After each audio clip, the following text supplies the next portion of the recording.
பேசுறேன். Sai rickshaw YouTube channel, Sai rickshaw little star. இன்னைக்கு நம்ம என்ன செய்ய போறோம்னா கட்லட் பன்னீர். என்னென்ன எடுத்து வச்சிருக்கோம்னு பார்க்கலாமா? ஃபர்ஸ்ட் பன்னீர் எடுத்து வச்சிருக்கோம். அப்புறம் மிளகு, இதை பெப்பர் எடுத்து வச்சிருக்கோம். அப்புறம் உப்பு எடுத்து வச்சிருக்கோம். அப்புறம் மிளகாய் எடுத்து வச்சிருக்கோம். அப்புறம் கொத்தமல்லி எடுத்து வச்சிருக்கோம். அப்புறம் வெங்காயம் எடுத்து வச்சிருக்கோம். அப்புறம் கேரட் எடுத்து வச்சிருக்கோம். அப்புறம் அரிசி மாவு எடுத்து வச்சிருக்கோம். அப்புறம் ஆயில் எடுத்து வச்சிருக்கோம். அப்புறம் பன்னீர் எடுத்து வச்சிருக்கோம். துருவி வச்சிருக்கோம். நாங்கள் சமைக்கிறதுக்குள்ள போயிடலாம். நான் அப்பவே சொல்லியிருப்பேன்னு நினைக்கிறேன். இது எல்லாத்தையும் நான் மிக்ஸ் பண்ணிட்டு சொல்றேன்.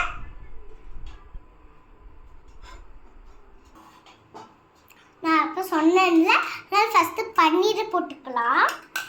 இதான் நம்மளோட பன்னீர். எல்லாத்தையுமா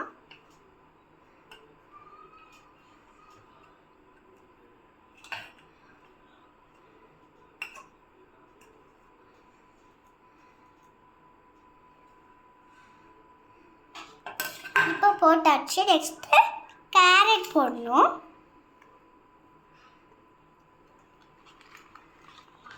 அதுக்கப்புறம் பச்சை மிளகாய் போடணும்.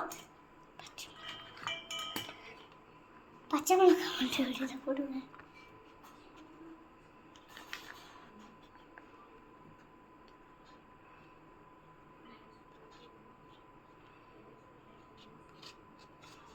இப்போ கருவேப்பிலை, சரி, கொத்தமல்லி போட்டுக்கலாம்.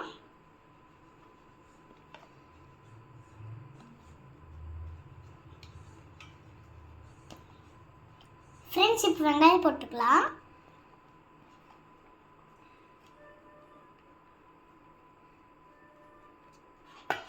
இப்போ நம்ம சால்ட் போட்டுக்கலாம். ஃப்ரெண்ட்ஸ் இப்போ நம்ம பெப்பர் போட்டுக்கலாம். பெப்பர் போட்டாச்சு கைஸ். நெக்ஸ்ட் இதெல்லாம் கலரிக்கலாம். இதனால் பனஞ்சாச்சு. இப்போ அரிசி மாவு போட்டு பனஞ்சிக்கலாம்.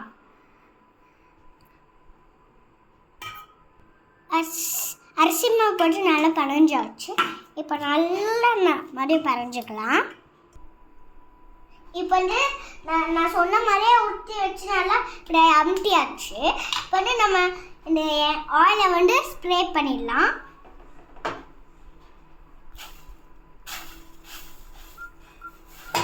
போடும். இப்போ ஆயில் ஊற்றியாச்சு. நல்லா இப்போ நம்ம தேய்ச்சிக்கலாம். நல்லா ஆயில் ஊற்றி இப்போ நல்லா தேய்ச்சாச்சு. கொஞ்சம் இதை எடுத்து போட்டுருவோம்.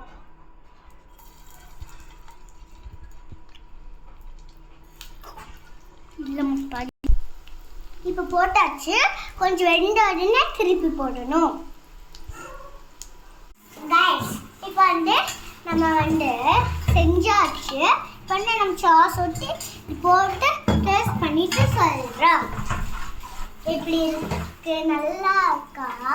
ஏன்னா நல்லா இல்லையான்னு தக்கல சொல்லலாமா? என்ன திறக்கலாமா? என்ன ஃபஸ்ட்டு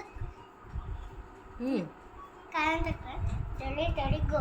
வாவ், இப்போ எடுத்தாச்சு. இப்போ சாப்பிட்டு பார்ப்போம்.